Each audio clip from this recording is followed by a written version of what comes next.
Pregon z visoko hitrostjo se konča s tragedijo, nedolžna ženska pa plača najvišjo ceno. Ste z nami, gospa?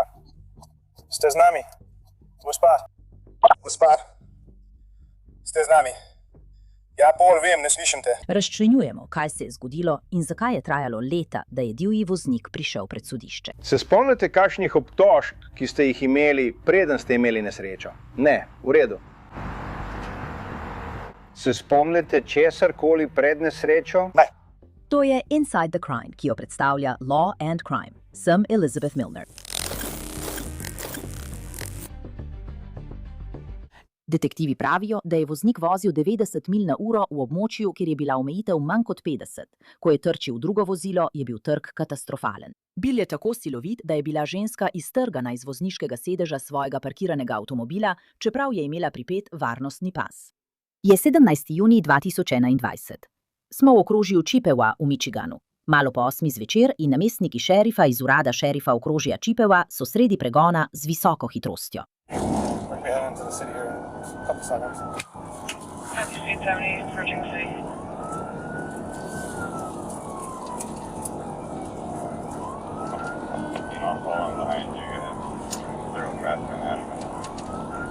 Tvoja hitrost je spet 90 lahko. Vidiš luč, 42.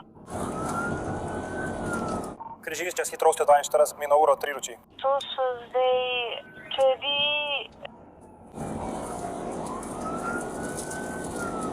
Naprej proti Ashlandu. Hitrosti so 90. Nadaljujemo po ulici Ashwin. Hvala.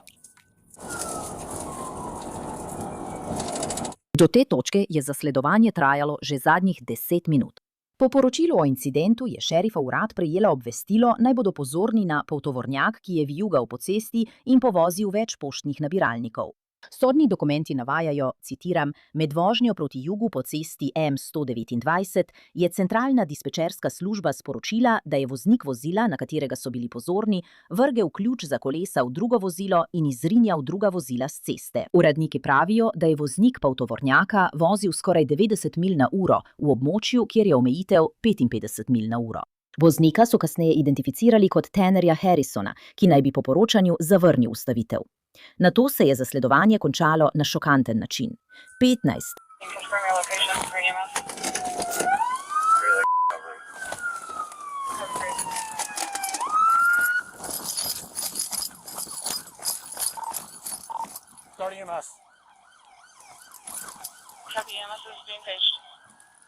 Sporočite mi število pacientov, ko ujamete voznika. Voznika, nočem, da bi lahko. Čefi ugibanje. Imenujem je Rejna. Hej, gospa. Čefi nabiha. Hej. Ja, tukaj imamo enega. Oživljanje se je začelo. Pozdravljeni, gospa. Ostanite tukaj. Pozdravljeni, gospa. Gospa. Gospa. Da bi razumeli, kaj se je zgodilo, se moramo vrniti k poročilu o primeru. Upoštevajte, da so policisti povedali, da je Tanner Harrison vozil približno 145 km/h. Ko pa je zavil na Ashmanovo ulico, je bila omejitev hitrosti 72 km/h. Po poročilu o incidentu, citiram, je Tanner vozil po pasu proti severu z isto hitrostjo. Opazila sem majhen bel avto pred Tannerjem in menoj. Zdel se je, da se je ta majhen avto umaknil zaradi luči na vozilu za nujne primere.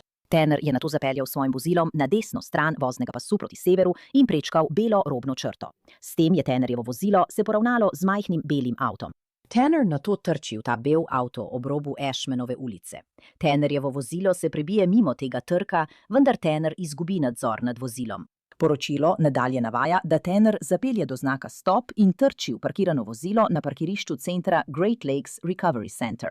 Ampak tukaj je stvar. Ko je Tanner domnevno trčil v beli avto, je bil udarec tako močan, da je potisnil beli avto v električni drog in bil je tako silovit, da je voznico vrglo iz njenega lastnega avtomobila, čeprav je imela pripet varnostni pas. Gospa, v redu. Jajca, mi. Imamo. Torej po 15 letih boš potreboval več različnih stopenj.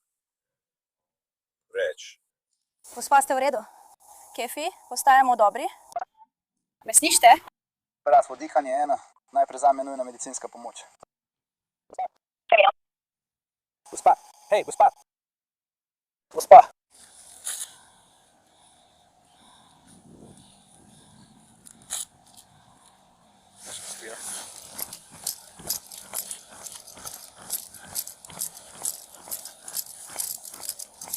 Central 605, iskanje v teku. Sprejeto, iskanje v teku.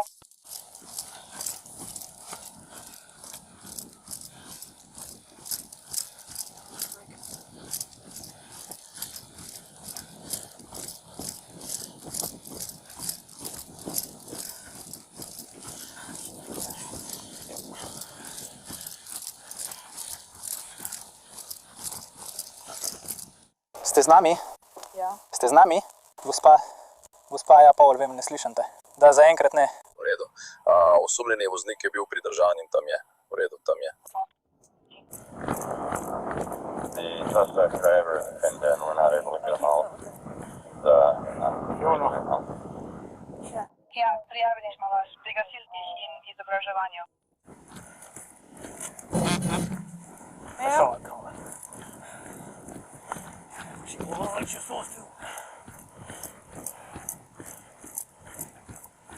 Nočem biti na poto. In v redu si. Bil je povsod, dihaš, si z nami.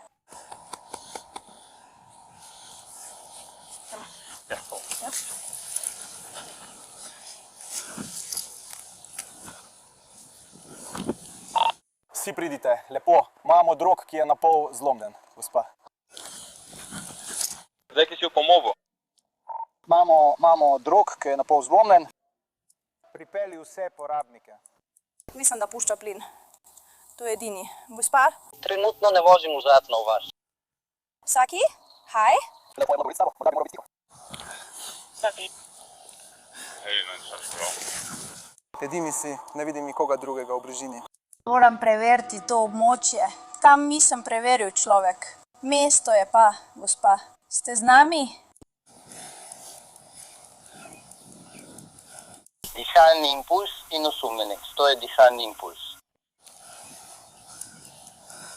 Kdo si ti in zakaj prihajaš sem? Ostanite z nami.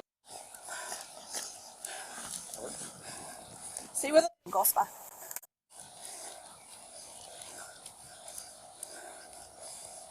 Samo malo prometa. Zdaj je celoten promet v redu, pribijemo sredino ali... Če jih je še več. To je edini, ki ga vidim na telefonu. Glede na to, kako izgleda, mislim, da jih ni več. Razen, če je kdo pod avtom kje. Ja, naselka to je. Lahko kako pomagam.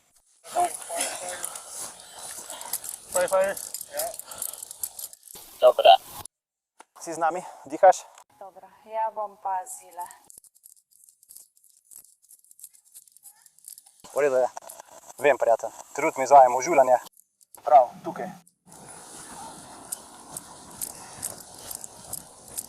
Še ena?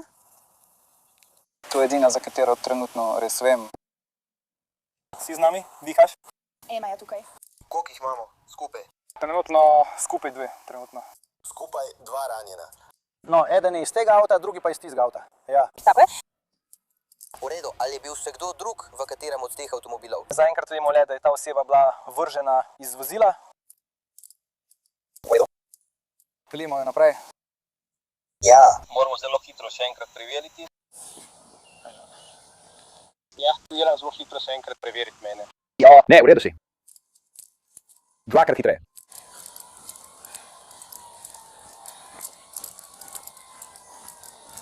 Gospa. Voznico belega avtomobila so identificirali kot Caitlin Robinson. Po poročanju je pravkar zapustila službo, ko se je zgodila nesreča. Prvi posredovalci so naredili vse, kar so lahko, da bi jo rešili, vendar je umrla na kraju dogodka. Morda bi pričakovali, da je kmalu sledila aretacija, vendar se to ni zgodilo. Zdi se, da je to deloma zaradi Tannerjevega stanja. Po nesreči je bil več mesecev v bolnišnici. Nato sta se Tanner in njegova mama po poročanju odselila. Ko so preiskovalci končno zaslišali Tannerja septembra 2023, ni bil več v okrožju Chippewa v Michiganu. Takrat je živel v South Prince Georgeu v Virginiji. Živijo, Cecilija, jaz sem detektiv Mitchell. Se spomniš, govoril sem s tabo po telefonu. Ja, Ja, nekako sem si mislil, da bomo verjetno prišli dol, ne? Ne. res nisem. Ne? V redu sem. Ja, tožilec res želi, da se pogovorimo s Tannerjem, da vidimo, kako je. Zato so nas poslali sem. Sodni dokumenti pravijo, da je ženska po imenu Cecilija Tannerjeva mama. V vlogi piše, citiram: "Povedala sem ji, da nihče ni bil aretiran in jo spomnila, da v Virginiji nimamo nobenih pooblastil za aretacijo. Vprašala sem Cecilijo, kako je s Tannerjem po nesreči. Pojasnila je, da ni v redu. Rekla je, da ne je in da je shujšal na 56 kg. V vlogi je dalje zapisano, da je rekla, da bi ga, glede na trenutno stanje, morda morala dati v dom. Vprašala sem Cecilijo, kako je s Tannerjem, saj sem videla, da lahko govori in hodi. Rekla je, da nima kratkoročnega spomina. Povedala je, da naredi, kar mu reče, naprimer se stušira in podobno. Rekla je, da naprimer gre ven in stoji na dvorišču ter tam ostane, dokler mu ne reče, naj pride noter. Podala je še en primer, da ko se peljeta z avtom in prideta domov, Tanner sedi v avtu, dokler mu ne reče: "Tanner, čas je, da greš noter." Rekla je, da jo potem sledi v hišo. Cecilija pravi, da se ne spomni življenja na Zgornjem polotoku. Rekla je, da večina njegovih spominov izhaja iz stvari, ki so se zgodile tako nedavno, kot ko so živeli na Floridi. Tannerjev intervju z detektivi je samo v zvočni obliki, ampak prisluhnimo, kaj ima Tanner zapovedati, ko govori z detektivi. Torej, česa se spomniš tiste noči? Ničesar, ničesar. Ničesar sploh. Hej, kaj je tvoj prvi spomin? Bil sem v bolnišnici in se spomnim, da sem se zbudil. Spomniš se, da si se zbudil v bolnišnici? Ja. Nisem mislil, da sem v bolnišnici, Rob. Ja? Ja. Kako dolgo si bil v bolnišnici? Mislim, da 6 mesecev. 6 mesecev, ja. Mislim. Ja, in kaj si potem naredil potem? Mama me je pobrala, preselil sem se k njej, ja. Ja. Mama te je pobrala in si se preselil k njej, ja. Ja. Se spomniš česarkoli pred incidentom? Ne. Sploh nič. Ne. Se spomniš, kdo je bila tvoja punca? Ne. Vem, da sem si dal tetovirati njene začetnice. Tako da je uspelo in sem ugotovil, kdo je bila. Ja. Ja. V redu. Torej zdaj veš, ampak ko si se zbudil, nisi vedel. Prav, v redu. Veš, kakšno stopnjo poškodbe imaš trenutno, veš, kakšno diagnozo so ti postavili ali kaj podobnega. Veš, če obstaja kakšna diagnoza? Ne. Ne veš, ne? Potem bo to vprašanje za tvojo mamo, prav? Veš, kje dan je danes? Ne. Ne? Veš, kjer mesec je? Ne. Ne? Kaj pa? Koliko je ura? Ne. Približno. Okoli 2. Okoli 2, ja. Ali približno veš, kateri dan v tednu je? Petek je. Petek? Blizu, ja. Ja. Sreda je. Veš, koliko si star? 40. Si star 40? Star sem 42. Ampak ne boš star 40 do svojega rojstnega dne, kaj ne? Prav. V redu. Torej si zdaj star 39 let, ampak oktobra boš star 40. Ja. Tako je. Je nekoliko drugače, kot sem rekel, star sem 42, tako da... Ste se pripeljali vse do sem? Smo. Tožilec nas je poslal sem in nismo hoteli priti, ampak so nas prisilili, da pridemo sem. Samo zato, da se pogovorimo s tabo in vidimo, kako si. Kdo je zdaj tožilec? Rob Stratton. Se ga spomniš? Ja. Ja, vem, kaj govoriš. Kaj je počel prej? Ne vem. Ne, ampak ga poznaš. Ja. Imaš tam telefon? Ja. Lahko upravljaš tem? Ja. V redu. Se spomnite kakšnih obtožb proti vam, preden ste imeli nesrečo? Ne. Ne, v redu. Se spomniš česarkoli pred nesrečo? Ne. Ničesar se ne spomnim, niti tega, kje sem živel, ali česarkoli drugega. Ne spomnim se, kje sem živel, a karkoli, ne? Se spomnite, kakšne poškodbe ste imeli zaradi nesreče? Ne, samo tega psa sem videl. Ne spomnim se. V redu. Torej, zgleda, da ste si zlomili zapestje ali roko. Ja, zlomil sem si roko in potem je kost prišla ven tukaj. Res? Ja, zlomil sem si obe roki. Ja. In potem si imel poškodbo glave? Ja. Redo?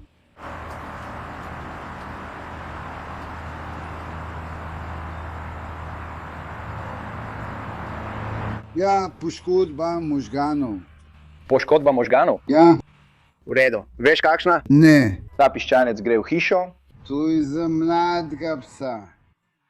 Skrbi za piščance. Ne. Samo se mota naokol. Se samo mota naokol? Ja. Ni niti tvoj. Se samo mota tukaj? Ne, ni moj. Je tvojega strica. Kako je ime malemu kužku? Ne spomnim se. Tega se ne spomniš. Meni izgleda kot razcufanček. Kaj pa drugi? Tukaj okoli hodi en rjav, tam je. Mislim, da je tudi moj. Prav. To je Roki? Ja. Tanner, znaš abecedo? Ja, mi jih lahko poveš? A, B, C, D, E, F, G, H, I, J, K, L, M, N, O, P, Q, R, S, T, U, V, V, X, Y, Z. Evo, izvoli. Dobro upravljeno. Tannera so ponovno vprašali o nesreči. Pravi, da je razbil svoj tovornjak in da ve, da se je nesreča zgodila pred 2 letoma.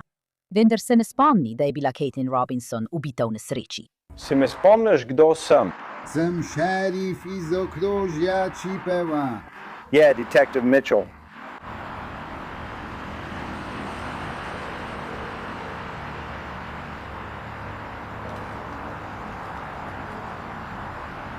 Se spomniš, kje si živel pred nesrečo? Ne. Ne. Se spomniš, kjerga mesta? Ne? Ne. Ne spomnim se, v kateri zvezni državi sem bil. Misliš dejansko Združene države, ne? V redu. Ne vem, ali sem bil v Michiganu ali kje sem bil. Ko se je to zgodilo? Prav. Ja, ničesar se ne spomnim iz tistega časa. V redu, to je dobra stvar. Ja, kaj pa zdaj veš o incidentu?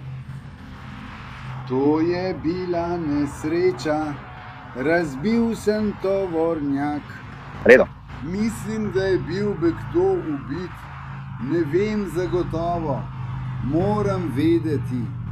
Mislim pa, da je bil nekdo poškodovan. Ja. Ja, vozil si okoli 160 km/h in od zadaj trčil v avto neke mlade punce ter jo ubil. Alo, ja? Mlada punca, bila je stara okoli 20 let. Vrglili so jo iz avta in umrla je prav tam.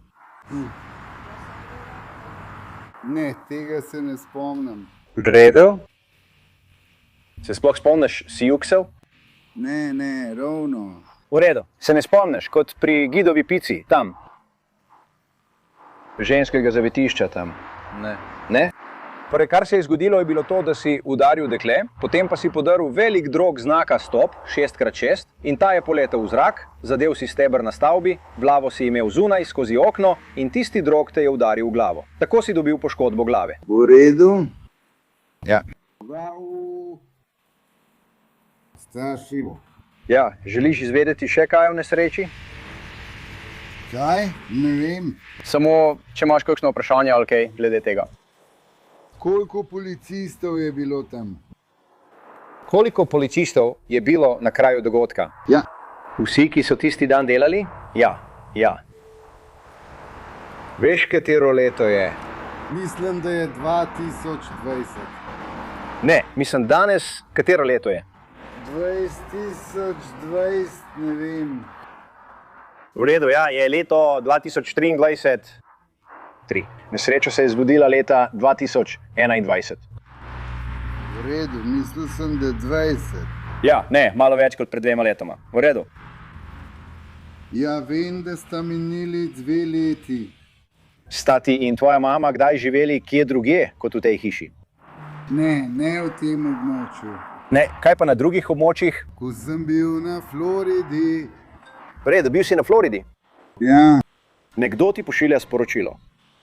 Lahko jim odgovoriš, ni problema. Ne, bio je, to je... V redu. Spet usiljena pošta, ja?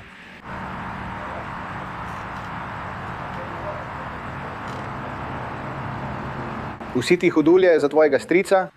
Da. V redu. Je kaj zanimivega doma, kar mi želiš pokazati? Ne vem. Imate kokošnjak? Ne. Imam kokoši, zato sem hotel videti, kako imate urejeno, če bi ga imeli. Ne, nimamo jih. V redu. Morala bi biti nekje tukaj v bližini. Je samo ena? Ja. Prav. Evo. Torej se boš spet lotil krovstva? Ja? To je tvoj načrt? Ja. Ja. Odvisno od tega, koliko denarja dobim, veš, del mojega prejemka, SSI ali karkoli že se temu reče. V redu, torej dobivaš SSI. Še ne, bom pa. Boš? Ja, mislim, da so mi to ukinili, ker sem imel lastnino. Moral sem jo prodati, zato bom verjeten dobil neko stanovanjsko pomoč, mislim. V redu. Nekaj tazga. Torej, ko ste prodali nepremičnino, ste podpisali dokumente? Mislim, da nisem rabil ničesar podpisati. Dokumentacijo. Lepo. Si podpisal v njegovem imenu? Še vedno imam skrbništvo v Michiganu. V redu. Skrbništvo, ki ga prejemaš? Bo poteklo in zato me bojo vrgli ven. V redu. Torej, govoril sem za... Policijo včeraj. Je. Torej, trenutno nihče ni slišal ničesar. Preprosto nimamo minute, da bi se prijavili. Po sodnih dokumentih je Tannerjeva mama Cecilija detektivom povedala, da se niso skrivali pred organi pregona, ko so se preselili v Virginijo. Primer naj bi bil poslan v tožilstvo v pregled, nato pa je bila sprejeta odločitev, da se Tannerja aretira in obtoži umora druge stopnje. Iz Virginije so ga izročili nazaj v okrožje Chippewa v Michiganu. Po aretaciji se zdi, da se Tanner zdaj veliko bolje spominja nesreče. Sodni dokumenti razkrivajo, da so detektivi poslušali njegove telefonske pogovore iz zapora z njegovo mamo, Cecilijo. Ta klic je bil opravljen 2. oktobra 2023. V vlogi piše, citiram, približno pri 11:30 minuti Tanner govori z mamo o noči dogodka. Tanner opisuje, kako je metal orodje na policijo in druge ljudi. Tanner za ta dogodek krivi tudi dejstvo, da ga je Daniela zbudila iz trdnega spanca.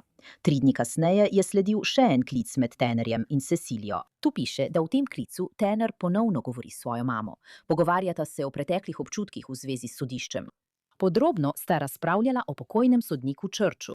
Tannerjeva mama ga nato vpraša, ali se mu vrača spomin, na kar Tanner odgovori, ne ravno, ampak nekaj stvari. 2 dni po tem klicu naj bi Tanner svoji mami rekel: mislim, da mi možgani delujejo vse bolje, ampak mislim, da tega ne morejo dokazati.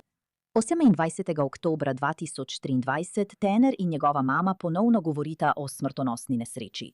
Tokrat naj bi Tanner priznal, da je bil v času nesreče pod vplivom fentanila in alkohola. O primeru Tannerja Harrisona je januarja 2026 odločala porota. Po 5-dnevnem sojenju je porota sprejela razsodbo, kriv za umor druge stopnje. Kazen mu je bila izrečena 24. marca 2026. Obsojen je bil na do 90 let zapora.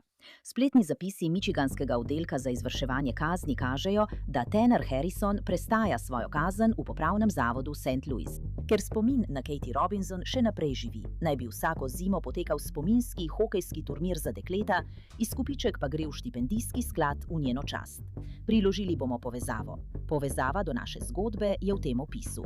Hvala, ker ste se mi pridružili v tej epizodi. Sem Elizabeth Nolner in se vidimo tukaj jutri z novim primerom.